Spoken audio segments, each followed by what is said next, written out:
All right, welcome to the Blacklist Sessions. This is the podcast where we talk everything music, business, and video, pretty much whatever comes up. And we have a really exciting guest today. I'm very excited to meet Dimitri. How you going? How are you? Yeah, really good. Now, you're a very interesting bloke. You've done a lot of great stuff with your life. You're from Silver & Young Private Wealth. Is that correct? Yes, this is correct. Yes. Awesome. So, I understand that you were born in Egypt. Is that right? Yes, I'm Greek, born in Egypt. 4 generations of Greek parents. Something probably I would put it in similar to Greek Australians. If you can relate to that, I'm sure you or your listeners have some Greek Australians or Australians Greeks. So yes, we born in Cairo, 4 generations from both sides, and I went to a Greek school. Finished high school with a Greek curriculum. My first language is Greek. It used to be my second language Arabic. Now is English, and the third language is Arabic. Wow, that's pretty impressive. I have 2 languages myself. I can speak English and I can speak Bogan. Yeah, so yeah, you spent a lot of time over in Egypt, and I understand you went to the University of Cairo. Yes. Yeah, and then you moved out to Australia. So Yes. When did you move out here? I moved 30 years ago when I was 29, close to 30. Already I was married. I had 3 children, Alex, Angelo, and Katerina. And of course, we came here to Australia as a whole family. I came 6 months before my family, just to establish a little bit myself, find a job, rent a place. And then 6 months later, my wife Irene and the kids followed me. Awesome. So what do you think were some of the biggest challenges of migrating from Egypt and then coming to Australia? The biggest challenge is, of course, is the language barrier, because I knew a little bit of English, but probably could read and write, not in a bad level, but I could not really speak very well. Plus the accent, the Aussie accent, was a bit different what we taught at school. So for the first 5 years, I probably haven't read a Greek book or listened to a Greek radio or a Greek newspaper, only English, because I realized that if I don't get the language just in a proper in a level that I couldn't communicate effectively, there is no chance for me to assimilate and make a life in Australia. So first problem was the language. The second thing is that when you migrate, you lose everything really you have.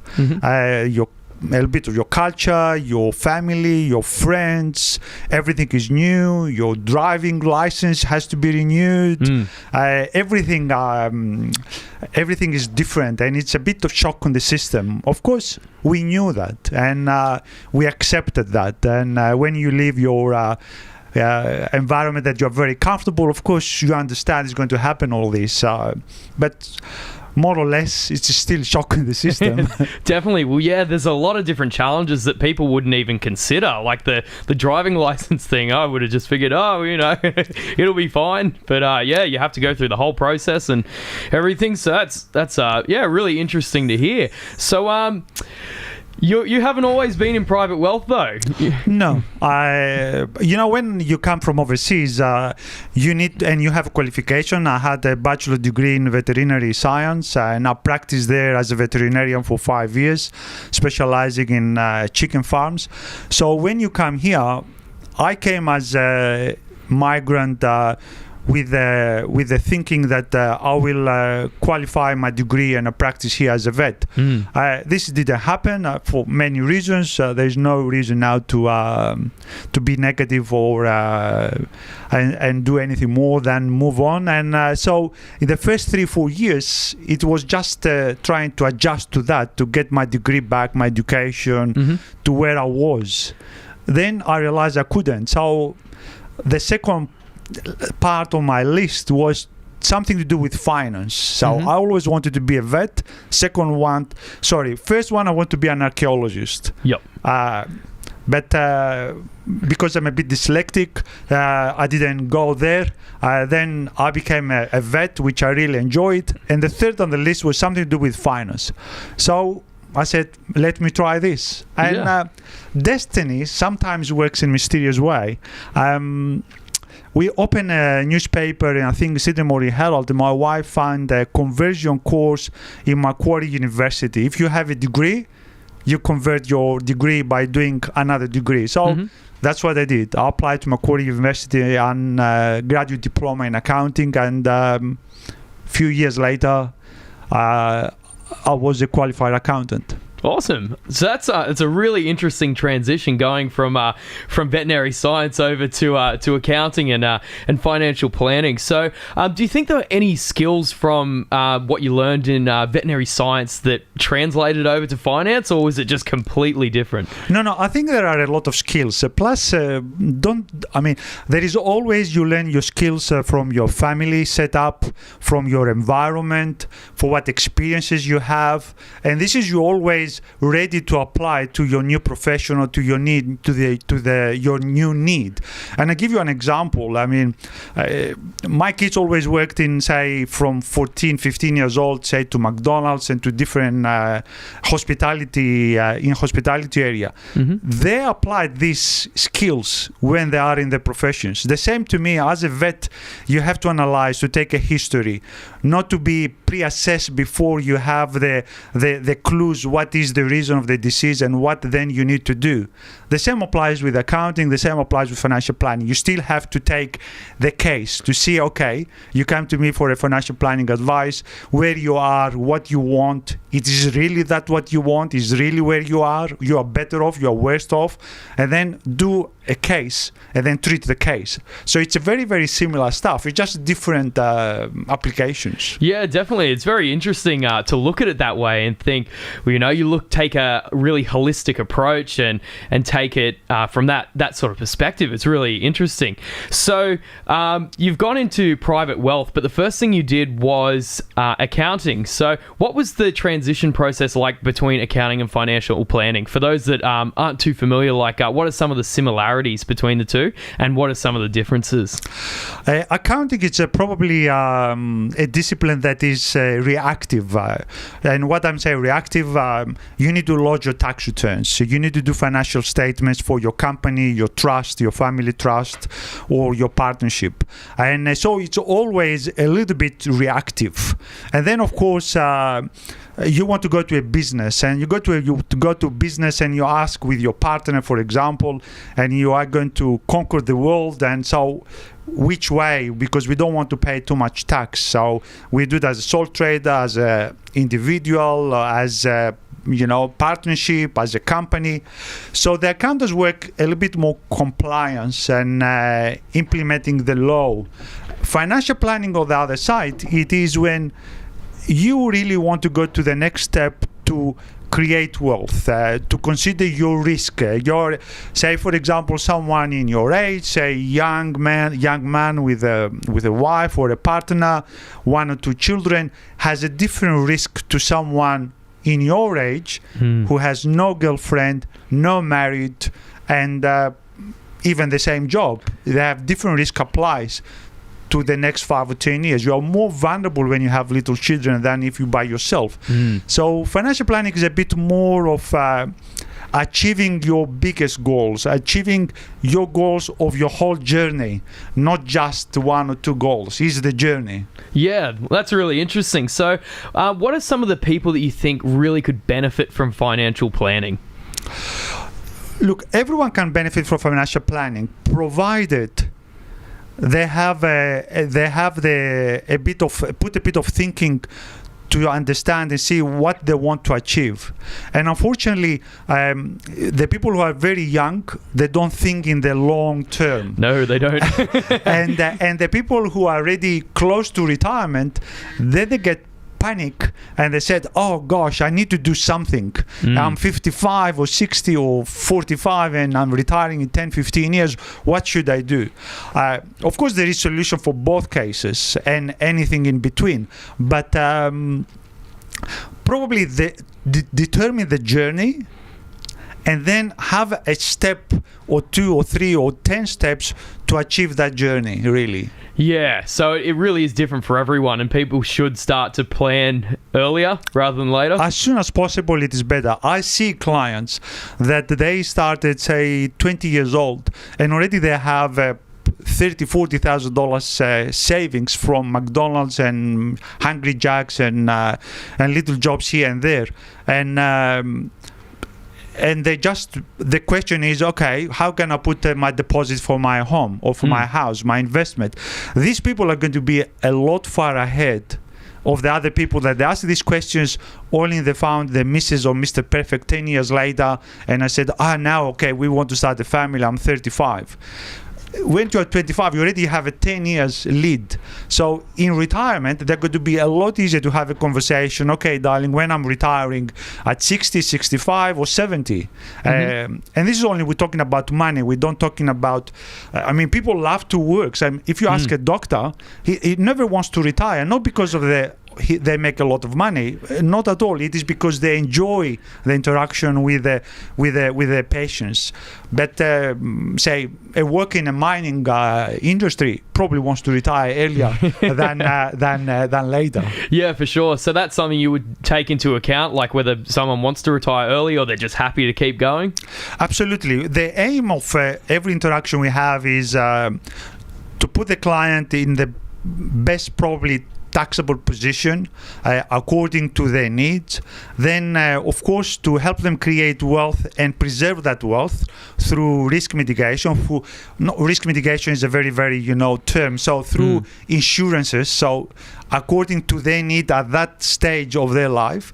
And the third one is to help them articulate a plan that if they decide to retire 10 to 15 years earlier, they will be able. Now, if they do or don't, it's up to them. But it's not forcing because they don't have the money. It's because they just like to do what they do. Yeah, so really at the end of the day, it's just generating financial freedom so that you have the choice to do whatever you like. Absolutely. And financial freedom, it's a very strong proposition. The reason it's strong proposition because it gives you the ability to do other things according to your values. Say, for example, if your value is to save the world, hypothetically, or put it very broadly, it gives you the freedom to try. If your value is, for example,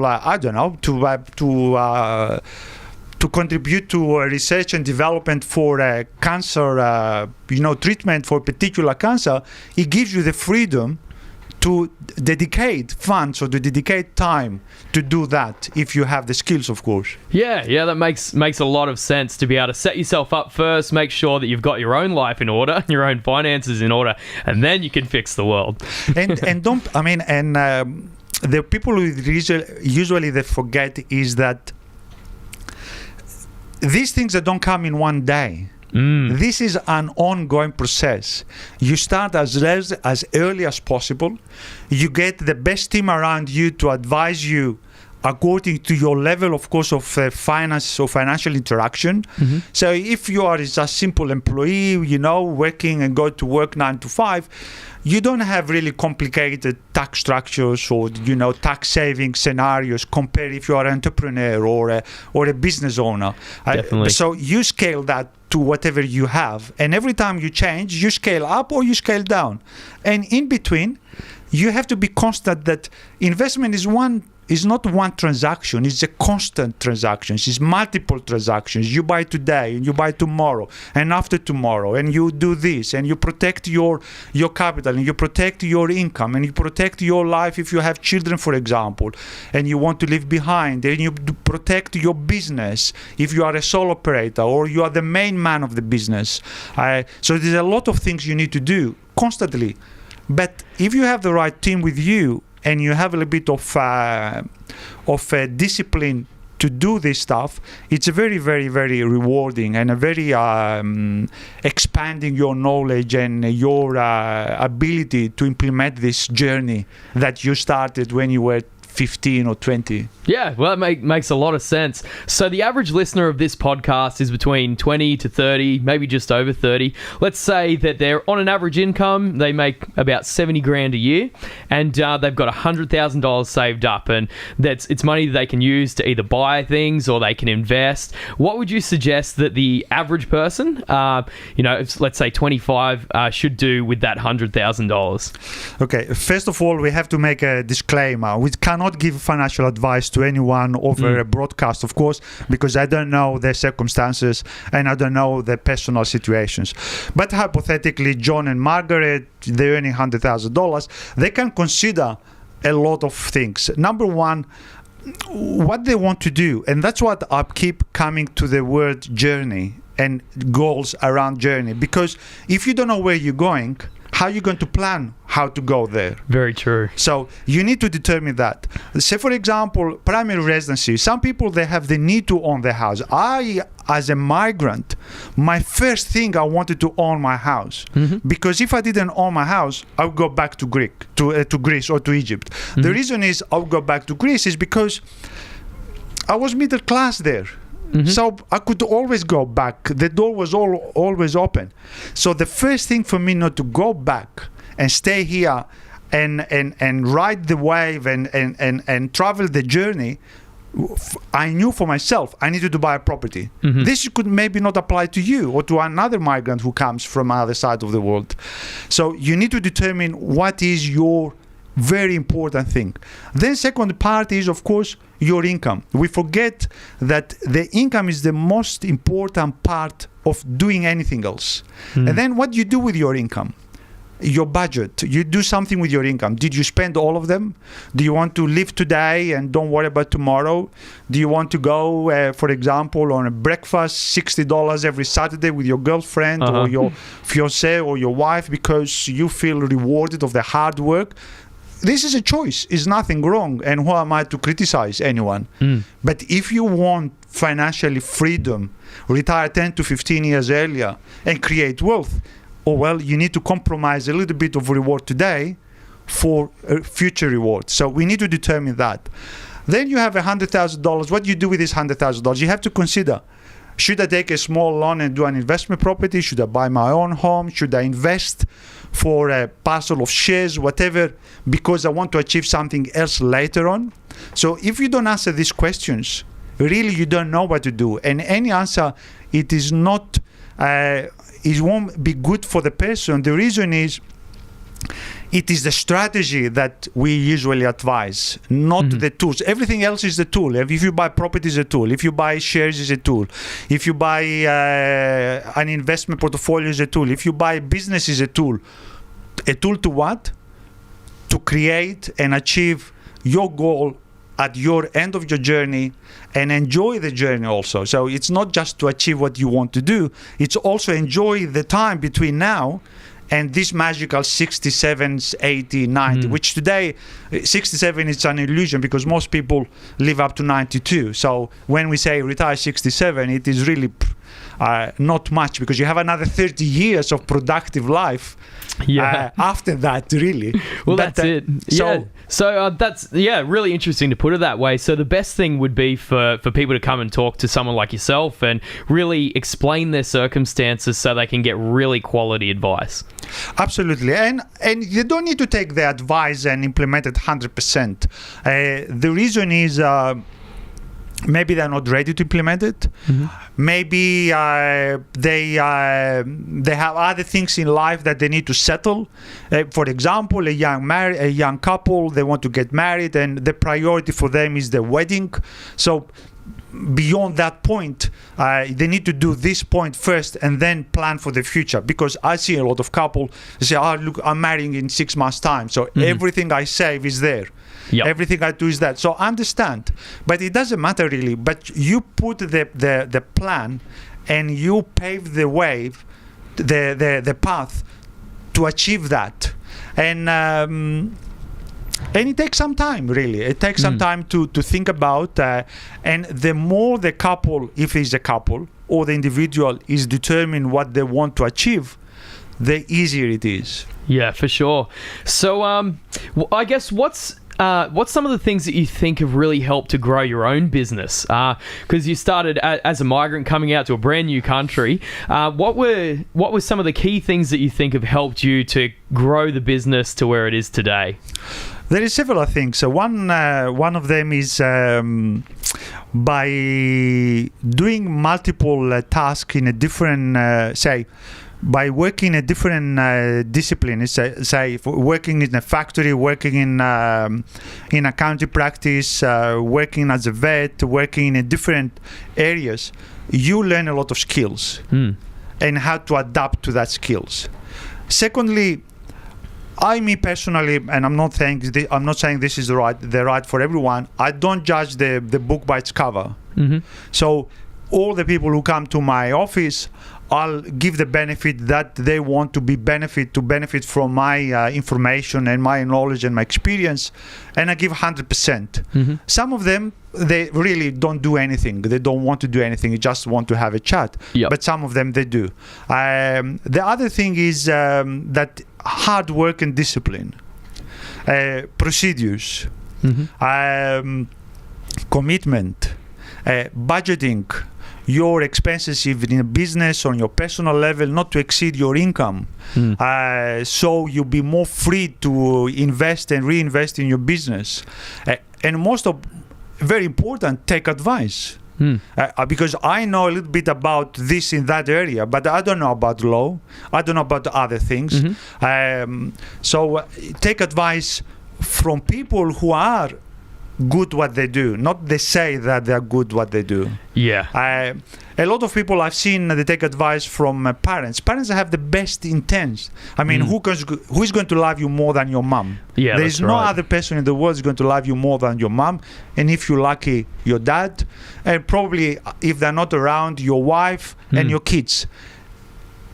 So, but a lot of times we take advice from mom or dad, but mom and dad was not an entrepreneur as you are, or you are not as hungry financially as you are. Also, the values are different a little bit for what your mom's and dad values. Usually they're very similar, but a lot of times are not that similar. Yeah, well, that's right. And, you know, the economy changes so fast. Like, you go back maybe 5 years, people would have laughed at the fact that there's negative interest rates in the world. People would have thought that was crazy. Yeah. So I guess it makes a lot of sense to be talking to people that are doing what you want to do. Like, I tend to listen to a lot of people that are really wealthy and have a great life because I want to make sure that that's where I'm headed. So for me, it's really important to take advice from people that are professionals in the field and have a really good insight into what's going on in the world, in the field. Another very important factor is, which I mentioned before, is to continuously invest. Continuously invest in small parcels. This gives you 2-3 advantages. One, by continuously invest in a small stuff that you understand. What it gives you this exposure. And you just work with whatever you invest. If it is a parcel of shares, or if it is, I don't know, in your friend's business or your dad's business, whatever, it gives you this exposure of learning. Secondly, your mistakes, because you invest small, are small, so you can learn from your mistakes. And thirdly, because you're thinking this way, somehow the world attracts, you attract this stuff to you. And when you're having a conversation, a barbecue conversation with people who know, or even people who don't know, you just tune to this thought instead of not thinking about investing. I think only work hard and save. And the other very important, of course, for younger generation, it is they concentrate. All of us, it doesn't matter what age, we concentrate for how much we're making, and we don't concentrate too much for how much we're spending. And this is very important, because you see the bucket of money comes in, has a big on the top opening the money to come in, but there are little holes in the bottom of the bucket, which is your rent, it is your personal expenses, if you're a smoker, your cigarettes, if you you like a beer, your beer in a pub every Saturday and Friday night. So these little holes, it takes a lot of water without thinking, a lot of resources out. So you have to think about this as well. And this is very, very important part for any wealth creation strategy. Definitely. And I think that exactly that is what's led to Australia having the biggest debt load in the entire world. It's crazy. So what do you think is the biggest financial mistake that so many people make? The biggest financial mistake, I believe, for many people that I came across, they want to do one big transaction and that's it. They want to buy, say, a property, or they listen to read a book and multiple properties and multiple share portfolio, and they do it all at once without having the skills. I mean, to take advice, it's good for people who know, but you need to develop the skills to evaluate this advice. You know, you can't take it because I came to your office or you came to my office and I look half decent and I wear a nice white shirt and with a tie and I look respectable. That's fine. Yep. But you need to evaluate what I say to you. You need to evaluate and understand what this advisor or this person who helps you and guides you, what he says makes sense to you. And of course, the other thing is that people do mistake is we have something we call as risk tolerance and risk appetite. And I'll give you an example. When I was younger, I liked sweets.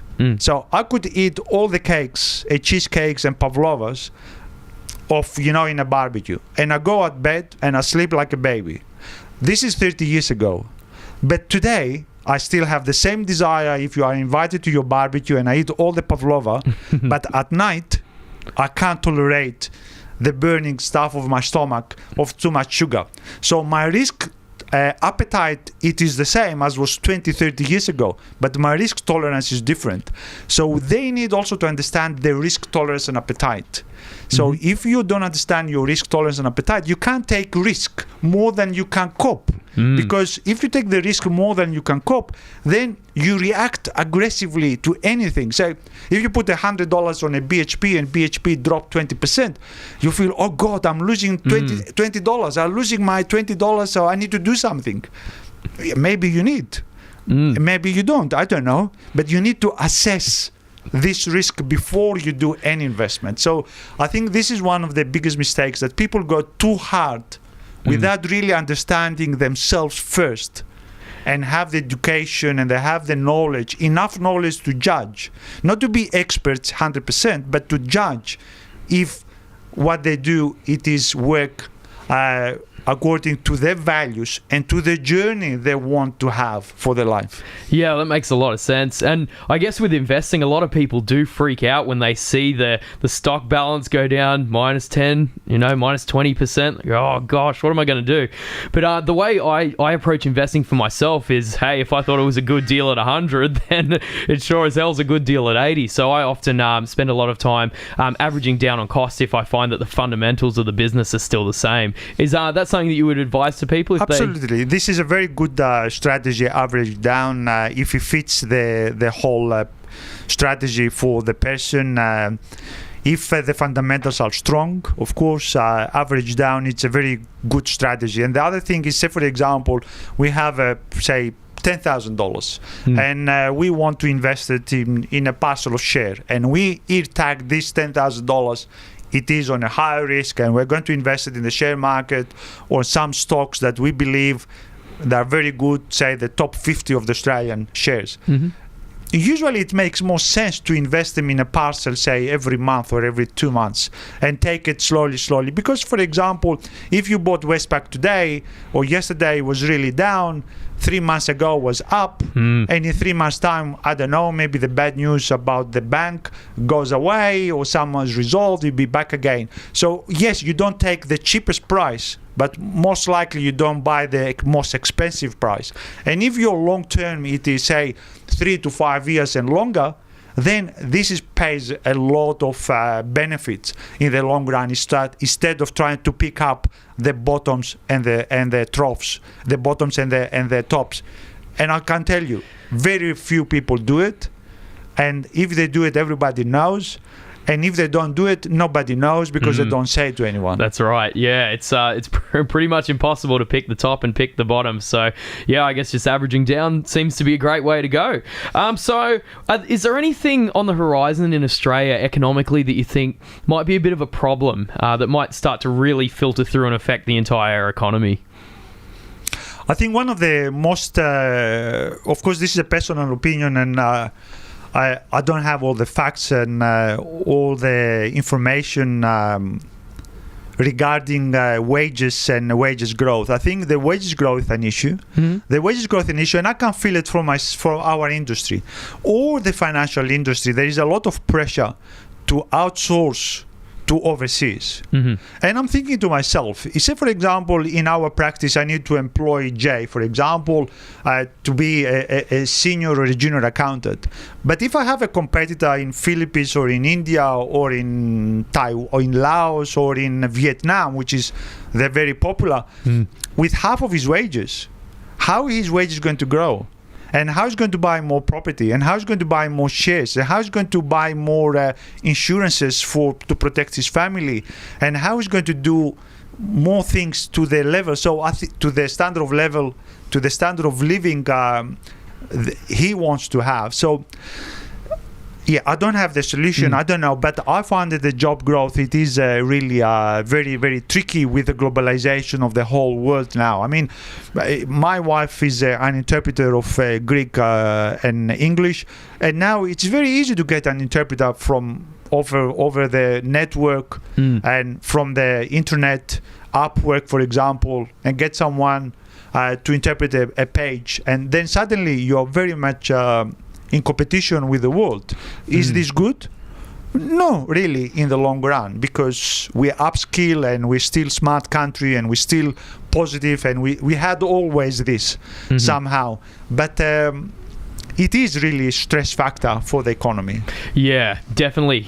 I would really love to see Australia start to innovate a lot more. I think we've lost a lot of that to overseas, and I think if that could come back, I think that could spur a lot of job growth in some industries that are quite challenging and really difficult to replicate, because there's so many incredibly smart people in Australia that have developed so many amazing things over the years. I feel if maybe the government, private enterprise spend a little bit more money on the R&D side, I think we could bring a lot of that back. Absolutely. I have a family member in my very immediate family that he was very involved in research and development in university in fiber optics, and they cut government after government after government after government. The last 3-4 governments, they cut the R&D dramatically, and the universities cut. And so you could see the person is a doctor, a PhD, and a great researcher. He fills more files and more documents to get a grant, so to continue his research and development. So what is the flow and effect to the Australian development? And at the end of the day, we don't have a chance to succeed if we're not smarter. I mean, why Australians are the best farmers in the world plus New Zealanders? Why? Because they did research and development, because they innovated, not because they worked more hours. At the end of the day, you have 24 hours. You can't compete with that. It doesn't matter how hard work you are. You can work only 24 hours.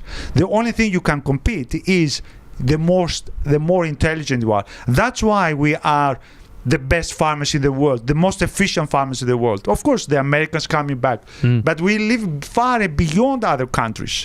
Why? Because of the research and development. Why? Because of the CSRO, because of these big research houses that we had, and we get the dividends of 20, 30 years ago of research and development in every aspect, from agricultural, for the technology, the space, participation in the space with the man walking on the moon, and so many stories, great stories. So absolutely, you're right. Yeah, definitely. Well, it's been really interesting to have you on the podcast today. There's been a lot of great insight. So before we wrapped up, I wanted to have a talk about the bees. I understand you do a bit of beekeeping. Look, I always have a passion about many things related to animal and plants. So I have bees, yes. I have a small farm outside Sydney, about 2-3 hours.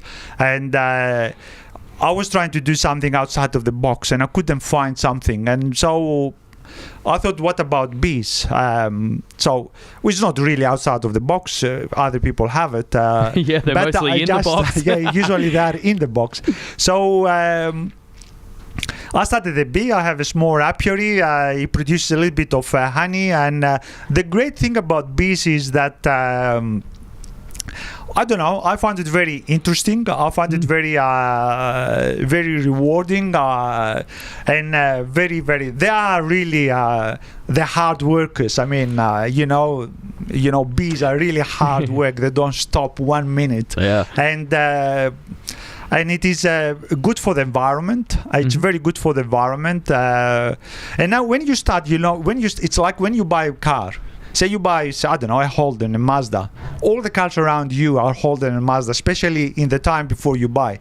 Now, I walk around my suburbs with my dog, and I see there's not enough bees in the flowers. There's no this. I notice. Yeah. But before a few years ago, I didn't notice. So bees is very, very, they're really under stress themselves. So always liked the subject. So I did some courses to learn more, and I applied them, and it's very rewarding. And I really suggest if someone has the time and the effort, he likes to put the effort and the space. It's very rewarding. Awesome. Oh, I'm glad to see that someone's looking after the bees. I think we need them. So, Dimitri, thank you so much for coming on the podcast. Thank you for having me. It's been great having you. So what's the best way for people to get in contact with you if they want to fix their situation? The best probably way is to call Silver & Young Private Wealth or 96007760. Ask for Dimitri or Earl. And if they mention your program, the first hour is free of charge. We don't charge anything. Just is a consultation, and we have a chat for an hour. And we tell them what to bring with them, and we take it from there. Yeah, sweet. That sounds like a great deal. So if you mention the Blacklist sessions with Silver & Young, get on the phone with them. I'm sure you guys are on the internet as well. Absolutely. Silver & Young Private Wealth. Fantastic. So that's the best way to get in contact. I'm sure if you guys get on Google, you'll definitely find Silver & Young. So Dimitri, thank you so much for coming in. Thank you for having me. Awesome, and thank you guys so much for listening to the podcast. This has been the Blacklist Sessions, and stay tuned. We've got a lot of really interesting guests coming up over the next few weeks, so stay tuned.